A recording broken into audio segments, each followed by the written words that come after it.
Ang daming nagtatanong sa akin kung paano daw ako magpadami ng supply. Ano daw iniinom ko o ano daw kinakain ko. Wala po akong lactation supplement o yung mga gamot. Kung anong meron, yun yung kinakain ko.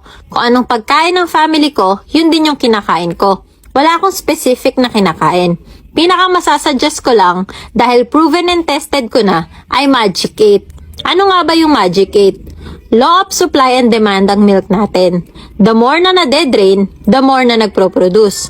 Magic 8 na tinatawag ay pumping 8 times a day or every 3 hours.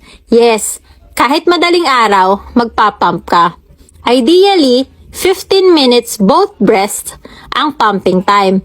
Pinaka-best schedule, lalo na sa mga nag-uumpisa ay 12 a.m., 3 a.m., 6 a.m., 9 a.m., 12 noon, 3 p.m., 6 p.m., at 9 p.m.